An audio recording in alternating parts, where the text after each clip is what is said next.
नमस्कार। हरिओमी टीवी के इस खास प्रोग्राम में एक बार फिर आपका स्वागत है। आज हम ऐसी हस्ती के साथ हैं जो आधुनिकता की दौड़ में अंधे हो चुके लोगों को आंखों की रोशनी देने की प्रिय कोशिश में लगे हैं, प्रयास में लगे हैं। एक ऐसा प्रयास जो न केवल प्रकृति को बदलने की क्षमता रखता है, बल्कि हमारी जीवन शैली के ऊपर एक बड़ा इफेक्ट डालने वाला है, बड़ा बदलाव करने वाला है। हमने आधुनिकता की ओर में शहरों को कंक्रीट का जंगल बना दिया है, और ये वो हस्ती हैं जो इस जंगल को खंड खंड करने के प्रयासों में लगे हैं, और प्रयासों में उनके प्रयास खासे सफल होते भी नजर आ रहे हैं। उन्होंने बिना ईंट के, बिना सीमेंट के ऐसा घर बनाया जो न केवल इंडिया बल्कि अनेक देशों में खासा प्रभाव छोड़ रहा है। विदेशी उनसे घर बनाने की तकनीक सीखने आ रहे हैं।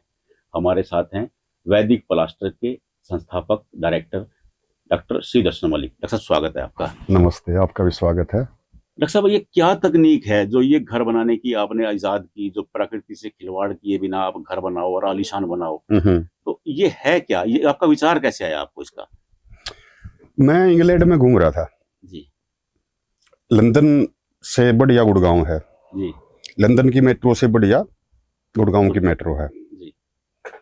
मुझे मजा नहीं आया। मैंने अच्छा। सोचा यहाँ के जो मूल निवासी हैं वो कहाँ रहते हैं और वो किस प्रकार से रहते हैं। अच्छा। तो मैं वहाँ के गांव में गया। वहाँ के गांव में जाके मुझे बड़ा आश्चर्य हुआ कि गांव की जमीन शहर की जमीन से ज्यादा महंगी है। अच्छा। हाँ, और वहां पे मुझे एक छान दिखाई दी, और छान के ऊपर दो मोर बने हुए दिखाई दिए, वो भी लकड़ी के घास फूस के बने हुए थे। और छान थी वो भी मॉडर्न तरीके से बनी हुई थी, घास फूस की बनी हुई थी। मैंने, मेरे छोटा भाई मेरे साथ था, मैंने कहा कि मैं इस घर के अंदर जाके देखना चाहता हूँ। उसने कहा कि यहाँ पे अपॉइंटमेंट्स लेनी होती है, ऐसे नहीं कोई किसी के घर चला जाए जी। और ऐसे नहीं देखने देंगे ये। मुझे वो भी अच्छा नहीं लगा। जी। मैं क्या अपॉइंटमेंट, क्या वो। मैं उसके दरवाजे के सामने रोड पे खड़ा हो गया और मैंने 3-4 बार अपने जूते ऐसे कर दिए अच्छा। जैसे मैं धूल झाड़ रहा हूँ। अच्छा अच्छा। आवाज सुन के बाद भी बाहर आ गया। मैं, sir good evening, good afternoon, जो भी उस टाइम पे टाइम था। मैंने तो आप तो कोई बात पूछनी है। बोला पूछोगे पूछोगे। मैं, इंग्लैंड में मोर नहीं है और घास फूस भी कम है, सरकंडे भी कम है, आपने छप्पर डाल रखा है, मोर का आपके दिमाग में कहाँ से आया? This we are inspired from India. अच्छा। तो तब मुझे मेरे नाना का घर याद आया। मेरे नाना के घर के ऊपर पतरा था, लोहे का। हाँ, लोहे का मोर था। और वो मोर हवा के साथ साथ ऐसे होता था। देखते थे हवा की दिशा हाँ, क्या है? हवा की दिशा क्या है उसमें वो लोग देख लेते थे। फिर उसके बाद मैं और आगे चला गया, लंदन से 200-300 किलोमीटर दूर चला गया मैं। तो वहां पे मुझे 2 कूप दिखाई दिए बड़े बड़े। अच्छा। अपने हरियाणा में अपने जिसमें तूड़ा भर के रखते हैं ना, भूसा भर के रखते हैं खेतों में, जी। पराली के जो कूप बनाते हैं बड़े बड़े, मुझे वैसी 2 स्ट्रक्चर दिखाई दी। मैंने फिर उनकी तरफ आकर्षित हुआ। वहां भी कोई हरियाणा पंजाब का किसान होगा, यहाँ पे कूप काप बना रखे होंगे, वहां इनके पास चलते हैं और कोई लस्सी मिलेगी पीने, पराठे वगैरह खाने मिलेंगे, अपने देसी सौदा होगा। मैंने जब वो इच्छा जाहिर की मैं वहां जाना चाहता हूँ, तो छोटा भाई ने फिर टोक दिया। मैं बोले वहां पे हम नहीं जा सकते। मैं, भाई क्यों नहीं जा सकते? बोले ये यहाँ के जो सबसे धनाढ़ लोग हैं, जो मल्टीनेशनल कंपनी चलाते हैं, ये उनके घर हैं। अच्छा। मगर भाई ये घर तो मैं जरूर देखूंगा। या नहीं देख सकते, this is not a thoroughfare, if they feel offended they can shoot you. तेरे गोली मार देंगे। अच्छा। मैं, बस सड़क पचानते गोली मारेंगे, मार लेंगे, भीतर तो मैंने घुसना नहीं है। मैंने तो देखना है। तो वो जो है, जब मैं वहां से गया, जैसे ये रोड है, रोड के ऊपर मेरा मकान बना हुआ है, ये रोड पे सबको दिखाई देता है वही कैसे बना हुआ है। सड़क के ऊपर से जब मैंने देखा तो उसके ऊपर तो वो गोल स्ट्रक्चर थी, ऊपर बहुत बढ़िया छान थी, नीचे जो है पीली माटी से लिप रखा था, और वो थोड़ी सी लिपाई उधड़ी हुई थी, उखड़ी हुई थी। तो मुझे वो अंदर मिट्टी भी दिखाई देगी। अब ये जो यहाँ के सबसे धनाढ़ लोग हैं, ये प्राकृतिक घरों में रहते हैं, मिट्टी के घरों में रहते हैं, घास फूस में रहते हैं। अच्छा। मेरा मेरा वहां से मैंने उसी टाइम पे भाई को कहा, चल अब मैंने देख लिया सारा, अब चल वापस। बोला क्या देखा? मगर जिनको तू धनाढ़ कह रहा है, इनसे 100 गुना धनाढ़ तो अपने दादा थे। ठीक बात है। वो भी ऐसे ही रहते थे, उनके पास ये जैविक खेती थी, उनके पास अनेक प्रकार के फल थे, फूल थे, पता नहीं क्या क्या थे। इनके पास धूप नहीं है, अलग अलग प्रकार की फसलें नहीं है। हमारे यहाँ तो धूप भी थी और बायोडाइवर्सिटी भी हमारे यहाँ की इनसे काफी रिच है। मगर हम तो सुपर रिच हैं, ये तो रिच हैं, हम सुपर रिच हैं। तो वहां से इंग्लैंड से आते ही मैं इस अभियान में लगा था कि किस प्रकार हम प्राकृतिक घर बनावा। वो लोग घर बनाने के लिए जो सरकंडे हैं, जिन आपा खेता में आग लावा है, वो इंपोर्ट करते हैं, उनके पास होते नहीं है। तो जिसके पास जो चीज होती है वो उसकी कदर नहीं करता, तो जिसके पास चीज होती है उसकी वो वैसे ही देखता है। तो फिर उसके बाद जो है ये सफर शुरू हुआ था, और अब ये सफर जो है काफी आगे हम जो है इसके अंदर बढ़ चुके हैं। प्राकृतिक भवन कितने टाइप के होते हैं, उनके क्या क्या फायदे हैं, असंख्य तो प्रकृति को फायदे हैं और अनगिनत लाभ मानव को खुद को है। आपने इसका नाम वैदिक प्लास्टर, आप वैदिक प्लास्टर से तो मेरी शुरुआत हुई थी कि मेरी माँ जो है मेरी साड़ को, मेरे दीवारों को गोबर से क्यों लिपाई करती थी, और उसको मैं कैसे अब आधुनिक युग में आज के घरों में उसको कैसे लगाऊं, वो तो शुरुआत थी। ठीक है, उसके बाद वैदिक प्लास्टर से फिर आगे चले हम, ईंटें बनाई। फिर मैं जो है गौशाला में गया। अच्छा, गौशाला में मैंने क्या देखा, चमासा का टाइम था, बारिश का समय था, तो मैंने क्या देखा कि वहां पे गऊ और खागड़ बलद 2-2 फीट के गोबर में खड़े हैं। अच्छा, अब जहाँ पे 1000 गायें हैं, 2000 गायें हैं, काम करने वाले सिर्फ 10 हैं। जब बारिश के अंदर हमेशा मेरे कपड़े पे बूंद ना पड़े, मेरे सिर पे बूंद ना पड़े, तो उन गायों की कौन वो करेगा, कौन उनका गोबर उठाऊगा। जबकि बचपन में हमने यहाँ तक देखा है कि गाड़ के अंदर गांव के गोरब है जो कि गोबर पड़ा दिख जाता था तो हम चिल्लाते थे, ये गोबर मेरा, ये गोबर मेरा, ये गोबर मेरा, और फिर भाज के उसने रूंधा करते, उसके ऊपर कोई कांकर टेक दिया करते, ये मेरा हो गया। वो था जिस टाइम पे एक भी दाना गोबर का वेस्ट नहीं होता था, सारा प्रोसेस होता था। मेरे देखते देखते वो दौर आ गया कि गोबर तो पूरी तरह सड़ रहा है, गोबर की तरफ लोग जो है हीन दृष्टि से देखते हैं। तो वो दौर क्या था जो मैंने जिया, आज भी मैं जी रहा हूं, ये दौर क्या है। अब वो जो था एकदम मेरे को वो आया कि हम तो कहते हैं गोमय वस्ती लक्ष्मी, गोबर में तो लक्ष्मी का वास है, और लक्ष्मी तो सड़न लग रही है, पड़ी है। तो मतलब अब मैं सामाजिक संस्था है गौशाला की, समाज उसको चलाता है, मैं प्रधान को बोलने लग जाऊं, प्रधान जी ये तो आप क्या कर रहे हो, वो नहीं कर रहे हो, आपकी व्यवस्था ठीक नहीं है, कल को मेरे को भी प्रधान बना दे कोई, तो मैं क्या करूं, तो इसका क्या सोल्यूशन हो। तो तभी अमेरिका से मेरे पास किसी यूनिवर्सिटी से लेक्चर देने के लिए इनविटेशन आ गया। मैं अमेरिका गया तो वहां पे मैंने नजारे देखे, वो कुछ और थे। अच्छा। जो सीमेंट बनाने वाले जो ये हैं कॉर्पोरेशंस हैं, उनके घर लकड़ी के हैं। अच्छा, हाँ, जो सीमेंट बनाने वाला है वो लकड़ी के घर में रह रहा है। मैंने सवाल पूछ लिया, अच्छा माँ भाई तने मजबूत करनी चाहिए। ठीक बात है। अच्छा, बोले मैं पागल थोड़ा ही हूँ। मैं पागल का इसमें क्या मतलब है, पागल कैसे है। बोले यहाँ पे टेम्परेचर -20 हो जाता है, अगर मैं सीमेंट के घर में रहूंगा तो मेरा जो है पूरा का पूरा ये बर्फ बन जाएगा, और हीटिंग में मेरा जो है इतना बिल आ जाएगा बिजली का कि मैं वो बिल भरता रह जाऊंगा। तो वहां से फिर मैंने देखा कि कुछ और भी अलग अलग वो हैं बिल्डिंग मटेरियल्स हैं जो कि नेचुरल है, जैसे भांग है, भांग को काट के, अच्छा, और उसके अंदर चूना मिला के और वो ब्लॉक बनाते हैं, उसको बोलते हैं एम्पक्रीट। अच्छा, हाँ, तो मेरा एकदम वहीं पे क्लिक करी बात। मैं तो भांग नले हैं, काटे हैं, सुखावे हैं और फिर चूना मिलावे हैं। गोबर तो अपने आप ही प्रोसेस्ड है, छोटे उसके फाइबर हो रहे हैं, पानी मिलाने की जरूरत नहीं है, सीधा चूना मिलाना है। तो फिर उसके बाद ये हमने एक्सपेरिमेंट किए और इस जो बिल्डिंग मटेरियल बना इसका नाम दिया हमने गोक्रीट।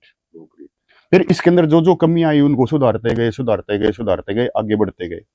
फिर हमारा ध्यान गया हमारे तालाबों की तरफ कि सारे के सारे जो है डले का डरते, डले रोया करते, वो मिट्टी जो है उनका यूज हो जाया करता, और उससे तालाब की सफाई भी हो जाया करती, रेन वाटर हार्वेस्टिंग भी बड़ी इजीली हो जाया करती।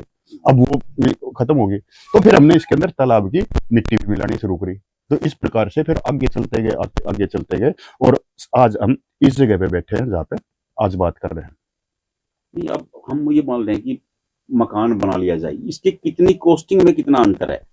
अगर एक कमरा हम लोग सीमेंट कंक्रीट का बनाते हैं और एक कमरा बेनिफिशियल, तो मैं आपसे बाद में पूछूंगा, पहले इनकी कॉस्टिंग, क्योंकि आम आदमी जब भी घर बनाता है तो वो पहले एक बजट बनाता है कि नक्शा की कितना फर्क पड़ेगा, तो इसमें और उसमें कितना अंतर है हुआ? दिन रात का अंतर है। अच्छा। धरती पे जो सबसे सस्ती चीज है ना, वो है माटी। माटी। माटी सस्ता कुछ नहीं, ठीक है। ठीक बात। दूसरा, इसके अंदर मिला है देसी गोवंश का गोबर। अपने घर गां ले आओ, अच्छे बड़का दूध पियाओ, शीत पियाओ, मक्खन खुआओ। गोबर जो है प्रोसेस करके उससे अपना मकान बना लो। तो मैंने आपका एक वीडियो देखा था, आपने कहा था कि गाय का तो गोबर ही धन है, दूध तो आप बोनस ले रहे हो। हाँ, दूध बोनस है। अच्छा। हाँ, ये सच्चाई है। जो गोबर शब्द है वो शब्द कहां से निकला है? गोबर शब्द निकला है गोवर से। अच्छा, गोवर। गोवर।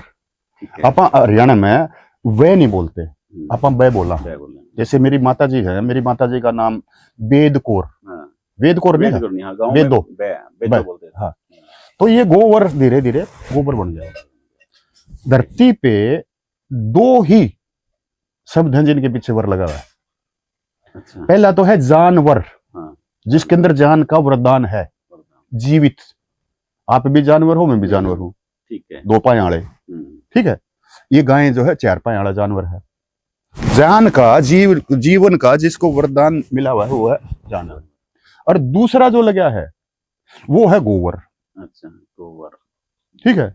और तीसरा, पूरी जिंदगी में मैं एक दिन वर बना था। अच्छा। दूल्हा। दूल्हा, मैं समझ गया। दूल्हा, ठीक है।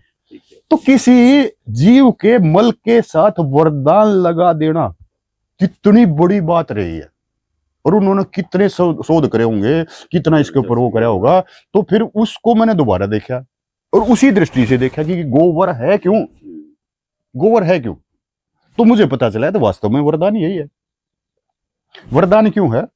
क्योंकि चौमासे का गोबर आप खेत में डाल दो, अगर आप प्राकृतिक खेती करते हो या प्राकृतिक आपका खेत अभी तक है जिसके अंदर आपने जहर डाल के वो जीवाणु नहीं मारे हैं, वह भूंड नहीं मारे हैं, तो सिर्फ रात भर में गोबर जो है खाद में परिवर्तित हो जाता है।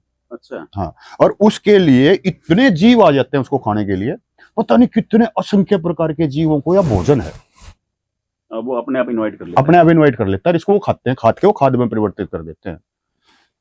तो बहुत सारे जीवों का तो ये भोजन है।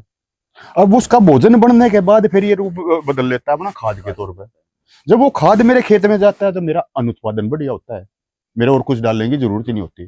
तो मेरे लिए भी एक अद्भुत चीज होगी, मेरी उपज बढ़ाने के लिए चीज होगी। और जब ये सुखा लेते हैं इसको तो ये ईंधन का रूप ले लेता है, और जो ईंधन है वो बिल्कुल प्राकृतिक है। अब एलपीजी का डाहा, एलपीजी फॉसिल फ्यूल तो है, वो ग्लोबल वार्मिंग है तो बढ़ा रहा है, वो कार्बन एमिशन है तो करना रहा है। ये क्या है? मैंने मेरी गाय भैंस बढ़त थी, अपने चारा दे दिया या खेत में जाए, वहां से इन्हें कलेक्ट करा और मेरा थान में आ गया और इन्होंने धन दे दिया, वो मैंने सुखा लिया और मैंने चूल्हे में जला लिया। और ये सबसे बढ़िया भवन निर्माण सामग्री भी है। ये बाबा जी तो बैठे हैं नीचे, गोबर तेलीप रखा है, गोबर तेलीप रखा है तो मेरी अर्थिंग होने लग रही है, मेरी माइक्रो एक्यूप्रेशरिंग होने लग रही है, मेरी हवा यहाँ की शुद्ध है, मैंने बाहर से कुछ भी नहीं लेकर आना पड़ा। तो ये, और ये हमारे त्योहारों के अंदर पूजा की सामग्री भी बन जाता है। अच्छा, ये होली आई तो दाल बोल के बन गया था, सांझी आओगी तो बीत पे चिपक जाएगा, ठीक बात है ना। हाँ, और जिस दिन गोवर्धन पूजा होगी, गोवर्धन की पूजा होगी, उस दिन वो दूसरा रूप धारण लेगा, श्री कृष्ण जी वाला रूप धारण ले लेगा। तो इतनी अद्भुत चीज और कोई भी धरती पे ऐसा पदार्थ नहीं है जो जिसके इतने ज्यादा एक ही वस्तु के उपयोग होते हो। दूध को आप पी सकते हो, ये खाद्य पदार्थ ही रहेगा, जमा लोगे तो लस्सी बन जाएगी, रहेगा खाद्य पदार्थ है। ये खाद्य पदार्थ उपजाने में मदद करता है, ये उस खाद्य पदार्थ को पकाने में मदद करता है, ये मेरे घर को बनाने में मदद करता है, और ये प्रकृति की बैलेंस बनाने में मदद करता है, क्योंकि बहुत सारे जीव इसको खा के बायोडाइवर्सिटी हमारी बनी रहती है, इसलिए इसको गोवर कहा गया है। बहुत आपने बड़ी सहज तरह समझा दिया कि गोबर। अब मैं उसी बात पे आता हूँ कि कॉस्टिंग का कितना अंतर पड़ेगा एक कमरे? मैंने यही तो बताया ना, हमारे यहाँ पे 5 दिन की ट्रेनिंग होती है, उस ट्रेनिंग में लोगों को हम बिल्कुल स्टेप बाय स्टेप बनाना सिखाते हैं। आपके पास आपके खुद का खेत है, खेत की माटी होगी, या तालाब में सफाई करो तो उस दिन डले उड़े ले आओ, मिट्टी वहां से ले जा सकती है। ठीक है। दूसरा, आप गोवंश अपने घर में ले आओ। आपने अगर दूध निकालना नहीं आता तो रोड़ा में बतेरे बड़द दांडे हैं, गौशाला में बैल की बहुत बड़ी दुर्गति हो रही है, बड़द ले आओ, एक बैल ले आओ।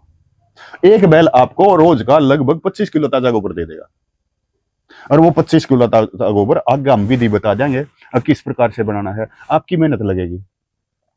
तो ये जो है, इनको आप लोएस्ट बजट के घर कह सकते हो, और लेटेस्ट घर कह सकते हो, और बेस्ट घर कह सकते हो। लोएस्ट भी है, कीमत भी बहुत कम है, और बेस्ट भी है।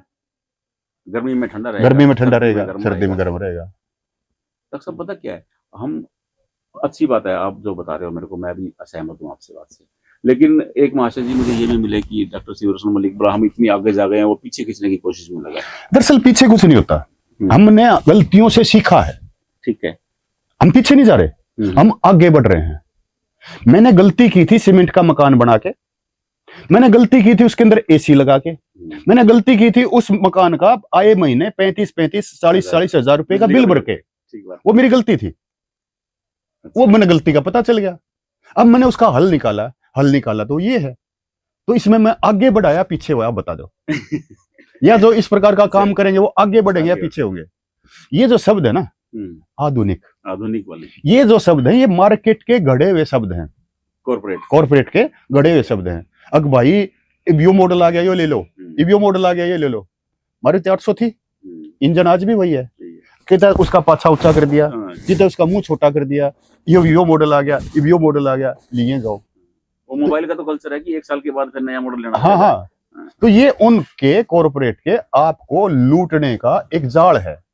आप लूट रहे हैं दोनों, वे भी राजी है, वे भी राजी है। बीच में डॉक्टर शिवरसन खड़े हैं, मैं कहीं नहीं खड़ा हूं, मैं तो अपने रास्ते पे चल रहा है। मेरे पास जो उन्हें 2 बात बता दो, बात सही है और सच्ची है, तो ना कोई तथ्य समझना है, साइंस के बेस पे समझना है, तो मैं पीएचडी केमिस्ट्री हूँ, मैं साइंटिस्ट हूँ, साइंस के बेस पे समझाऊंगा। ठीक है, मैं आस्था के बेस पे नहीं समझाऊंगा, मैं दूसरा किसी धर्म की आड़ लेकर नहीं समझाऊंगा। मैं मेरे जो गांव का ज्ञान है, जो मैंने मेरे बाप दादा से लिया, मेरी माँ से लिया है, मेरी दादी से सीखा है, उसका विज्ञान समझ के वो विज्ञान तुमने बताने ला रहा हूँ। ठीक है, इतना सा है। डॉक्टर साहब, मान लो कि किसी ने घर शहर में बनाना हो, तो ये संभव है कि वो लोग शहर में ऐसा घर बना सकते हैं? क्यों नहीं संभव है? असंभव तो कोई चीज होती ही नहीं। शहर में डॉक्टर साहब 40-50 गज जगह है किसी की, तो क्या हो गया? अच्छा, असंभव नाम की कोई चीज नहीं है। ठीक है, हमने क्या किया है, हमने इस मटेरियल की, कंक्रीट की जगह गोक्रीट आत्मा बदल दी। ठीक है, स्वरूप बदल दिया। स्ट्रेंथ के साथ हमने कोई समझौता नहीं किया, हमने इसकी स्टेबिलिटी ड्यूरेबिलिटी के साथ, बल्कि ड्यूरेबिलिटी इसकी और ज्यादा है। अच्छा, हाँ, सीमेंट वाले मकानों से ये कहीं ज्यादा ड्यूरेबल है। तो शहर के अंदर भी ये इजीली बनाया जा सकता है। शहर नाटा है मेरे भैया, ना बनाओ। अच्छा, शहर मना तो नहीं करा ना, ये तो मेरा मन है, मेरे मन के अंदर भ्रम डाल दिया। ये मैं आपसे एक बात पूछूंगा, और बात पूछते हैं आपके मन में क्या होगी? ठंडा मतलब ठंडा मतलब कोक हो गया, देखा? ठंडा मतलब कोका कोला। अरे ठंडा क्यों कर हो गया वो? उसने कहा हम दर्द है तो उबल जाएगा खुद ही, तो वो ठंडा कितना हो गया? उसने फ्रिज में रहोगे जब वो ठंडा होगा। ठंडी तो बर्फ है, बर्फ ने तो हम ठंडा नहीं मानते, कोका कोला ने ठंडा माना है। ये सेट हो गया, ये दिमाग के अंदर सेट की जाती है, यूएसपी होती है, यूनिक सेलिंग पॉइंट्स होते हैं। तो मजबूत मतलब सीमेंट, अरे और कोई मजबूत नहीं होता। कोलगेट एक, हाँ, ये जो है ये यूएसपी होती है, ये मार्केटिंग स्ट्रेटजी होती है। तो उन यूएसपी से हमें बाहर निकलना पड़ेगा, सत्य की तरफ चलना पड़ेगा। मेरा खेत के दे रहा है, मेरा घर के दे रहा है, मेरा आसपास के है, वो हमने समझ गए, और उसके साथ बड़ी सरलता से और बड़ी वैज्ञानिक तरीके से प्रकृति के साथ हमें रहना है। स्वस्थ भी रहोगे, सुखी भी रहोगे, 4 पैसे मर्द रहोगे। तो इसके पीछे आप मकान बना, उसके पीछे खान पान का वो स्टाइल जो हमारे पास पहले था, आज हम नहीं है, क्योंकि आज तो हम लस्सी की बजाय कोल्ड ड्रिंक की तरफ आ गए। जब आप इस लाइफस्टाइल में आ जाओगे तो वो सारी चीजें ऑटोमेटिकली अपने आ जाएंगी, क्योंकि आप ऐसा घर बना लोगे तो वो ऑटोमेटिकली आप अडॉप्ट करोगे। तो गायें रखना आपकी मजबूरी हो जाएगी। अच्छा, गायें आ गई तो गोबर आ जाएगा, दूध आ जाएगा, दूध आ गया स्वास्थ्य आ जाएगा, गोबर आ गया थेपड़ी आ जाएगी, थेपड़ी जली राख आ जाएगी।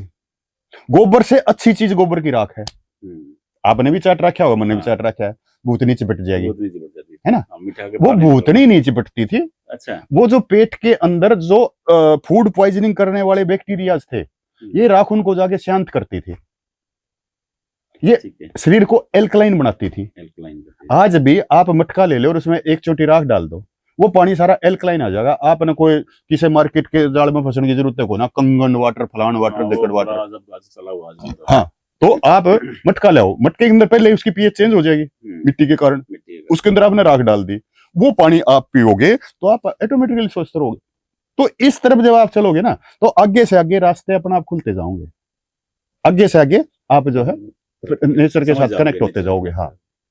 नहीं अब पता क्या है, अब मैं एक पढ़ रहा था, स्टडी कर रहा था कि भी 2.7 टेम्परेचर बढ़ गया दिल्ली का, ज्यादा बड़ा है, हाँ तो ज्यादा मैं बड़ा। आपकी बात से सहमत हूँ, ज्यादा बढ़ गया होगा। तो इसमें ये कारगर हो सकता है, ये आपका उपाय है जो दिल्ली में कारगर नहीं, दिल्ली में कारगर हो चुका है, अच्छा हो चुका है, हो चुका है जी। दिल्ली का जो है अपना जर्मन का जो सरकारी न्यूज चैनल है ना, DW, वो मेरे पास आया था। ठीक है, बोला जी आप तो गांव में रह रहे हो, आप तो खेत में रह रहे हो, हमें तो शहर के ऊपर देखना है, अर्बन हीट इफेक्ट को देखना है। हाँ, तो वही तो, अर्बन हीट की मैं तो आपसे दिल्ली पूछ के जहाँ पे हमारे घर बने हुए हैं, मैंने उस जर्मन के रिपोर्टर को उन्हीं के घर में भेजा था, रहा था। अच्छा, और उसने वहां पे वो चेक किया, वो बड़ा खुश है, तापमान कम हो गया, एयर क्वालिटी बढ़ गई। सबसे बड़ी बात क्या है, एयर क्वालिटी। ये जो दीवार है ना, गोबर मिट्टी से भी, इनके अंदर पोर्स होते हैं, और वो पोर्स प्रदूषण को सोख लेते हैं। अच्छा, हाँ, घर के अंदर हवा शुद्ध क्योंकि रहती है। दिल्ली का तो सबसे बड़ी महाभारत वही हाँ है, सबसे बड़ा संकट वही है, हो गया है कि पोल्यूशन इतना हो है, गया है कि दम घुटता है हाँ। हो जाती। मेरा ये जो पीछे आप कमरा देख रहे हो, इसमें आप 10 जने बुला लो अभी, अच्छा, जो सिगरेट पीते हो, और 10 को बोलो एक साथ इसके अंदर सिगरेट पी लेंगे, अच्छा, 10 के 10, और 5 मिनट के बाद एक नॉन स्मोकर को, जिसने कभी सिगरेट पी नहीं हो, अंदर भेजो। उसने इस कमरे में बांट दो, अंदर घुसा दो, अच्छा, वो बता नहीं पाएगा कि इसके अंदर सिगरेट पी रखी है। अच्छा, हाँ, क्या बात है, अरे वाह, हाँ, इतना जबरदस्त ये एयर प्योरीफायर है। हमारे पास सब कुछ था, पूरा ज्ञान था। पूरा ज्ञान। वो आदमी पागल नहीं थे जो हमारे बुजुर्ग थे, जो गोबर मिट्टी से फर्श और शाल लिपते। ये बहुत बड़ा विज्ञान है। हमारे घरों के अंदर आरे होते थे, हाँ, अरे वाह, आरे के अंदर दूध गर्म होता था, आरे को बाहर रख नहीं सकते, उसके अंदर धुआं होगा तो उसके आरे को बाहर रख नहीं सकते, क्योंकि कुत्ता बिल्ली मुंह दे जाएगा, कुत्ता बिल्ली मुंह दे जाएगा तो क्या होगा, हमारा वो खराब हो जाएगा। हमने खेत में जाना है, हमने बाहर जाना है, तो आरा घर के अंदर है, गोसों से चल रहा है। लेकिन जब हम घर खोल के अंदर जाते थे, कभी किसी की आंख के अंदर या मेरी आंख के अंदर जरा सा भी चिरमिराहट हमने नहीं महसूस करा, तो जाता कहां था? वो ये साल और ये मिट्टी है ना, अच्छा, ये विष को सोख लेती है, ये भी सोखती है, वो भी सूखती है। तो ये जो है इस वजह से, ऐसा नहीं है कि मैं पत्थर का ज्ञान नहीं था, ठीक है, हमारा कुंडी पत्थर की वार थी, हमारा सिलबट्टा हमारे चाकी, हमारे थाम उसके थे, तो पत्थर का भी ज्ञान था, हमने सब सारा ज्ञान था। लेकिन उसके बाद जो बेस्ट चीज थी वो हमने एडोप्ट की, और वो अपने जनरेशन टू जनरेशन आगे हम उसको देते गए। हम मान लें कि दीवार बना लेते हैं, आपने ईंटें बता दी, हमारे को कंक्रीट बना दी, और छत जैसे ये आपने ये बना रखी है, ये बांस का इसके ऊपर ये डाला हुआ है, ये क्या है प्रॉपर, ये क्या है? छत एक प्रकार की नहीं होती, नेचुरल छत कई प्रकार की होती है जी। जो सबसे प्राचीन और सबसे बढ़िया बिल्डिंग मटेरियल है जी, वो है सरकंडा।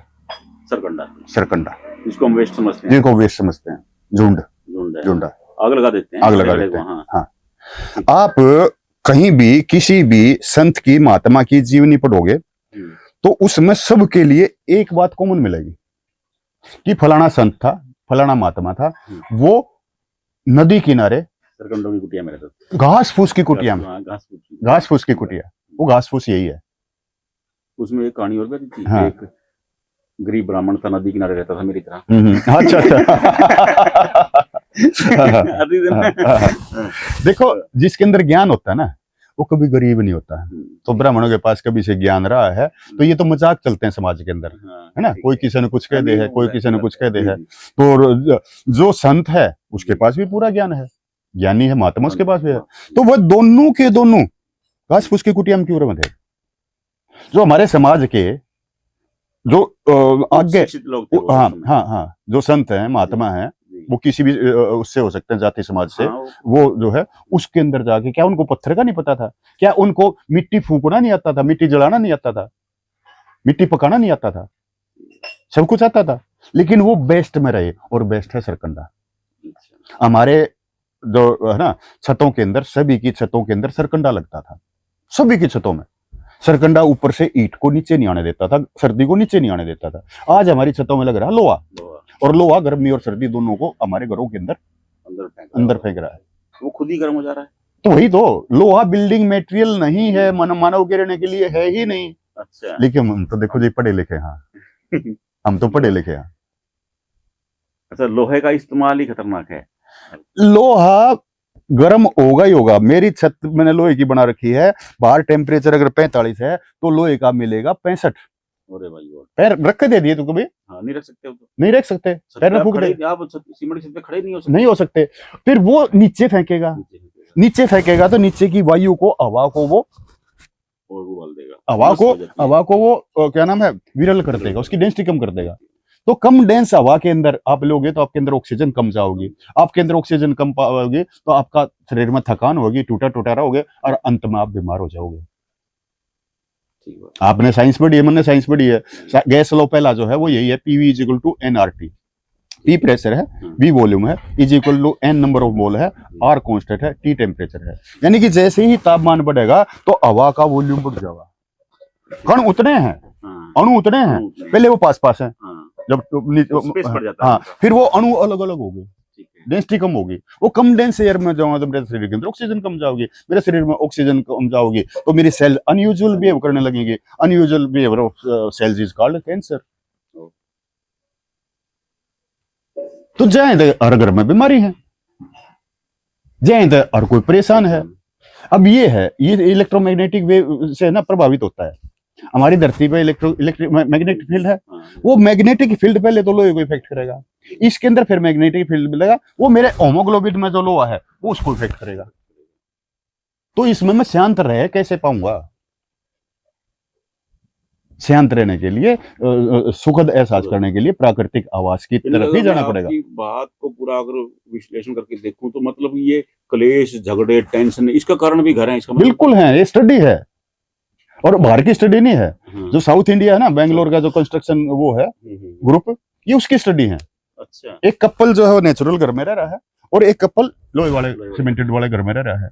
वो शांत है, उनके अंदर प्रेम भाव है, और वह दोनों फूंकू फूंकू फूंकू फूंकू, ये स्टडी है। अरे वाह। तो अब सरकंडे के घर में रहो तो शांत भी रहो, सेहत भी अच्छी रहे, सारी चीज है। आपका खेत जो है वो आपको सब कुछ देता है। खेत का मतलब क्षेत्र, ठीक है। आज खेती के नाम पे हम कुछ भी नहीं ले पा रहे। खेती में 3 चीज देती है, रोटी, कपड़ा और मकान, ठीक है, रोटी, कपड़ा और मकान। खेती से आज हम रोटी तक नहीं ले पा रहे। रोटी का मतलब मेरी पूरी थाली, थाली के अंदर क्या क्या है? थाली के अंदर मेरे अन्न भी हैं, थाली के अंदर मेरी दालें भी हैं, थाली के अंदर मेरा घी तेल भी है, थाली के अंदर मेरे सलाद भी हैं, थाली के अंदर फल फ्रूट्स और सलाद भी है। क्या कोई एक किसान अपने खेत से सारी चीज ले रहा है? नहीं। तो फिर कोई किसान कहाँ है? दूसरा, कपड़ा। हर घर में चरखा होता था, हर घर वाले कपास बोते थे। मारी मार बैठ जाया करती चरखे टेक के, गीत गाती रहा करती, मारे बरगे कुकड़ी पकड़ाए जाया करते, उन्हें करे जाया करते, हम भी सीख लेते थे। कतली वगैरह होती थी तो उसने घर घर में, गांव गांव में खड्डी थी, तो कपड़ा भी हमारा खेत देता था। तीसरी चीज है मकान। बालक होते ही, लड़का होते ही खेत की मेड़ पे, डोला पे 4 शीशम लगा दी। वो जितने 20 साल का बालक होया, बड़ा होया, इतने 20 साल की वो शीशम होगी। वो शीशम चीरी, उसके से तीर बन गए, उसकी कड़ी बन गई, उसकी खिड़की बन गई, उसके दरवाजे बन गए, जोड़ माता माटी काट ली, उससे ईंट बना ली, मकान बना लिया। तो सब कुछ तो कमाया अपना खेत देता है, लेकिन हम लेना भूल गए। खेत का मतलब ही रोटी, कपड़ा और मकान। हाँ, खेत का मतलब एक क्षेत्र है, और क्षेत्र के अंदर ये चीज होनी चाहिए, क्षेत्र के अंदर ये चीज होनी चाहिए। तो मेरे पास खेत है, मेरे खेत में सरकंडा उड़ाया है। ये मैंने सरकंडा जो है IIT दिल्ली को सेल करने लग रहा हूँ। अच्छा, हाँ, आप सरकंडे IIT दिल्ली को सेल करने लग रहा हूँ। अरे गजब। हाँ, अच्छा, मन्ना आड़े और कुछ नहीं वो रखा, सरकंडे वो रखे हैं, जो भी मेरा दौरा है वो मैंने कुछ नहीं रखा। अच्छा, वो की जो नेचुरल होता है, जो नेचुरल होता है। जैसे अभी बारिश आ जाएगी तो बारिश आ जाएगी, यहाँ पे बड़ा गोखरू हो जाएगा, नेचुरल होगा।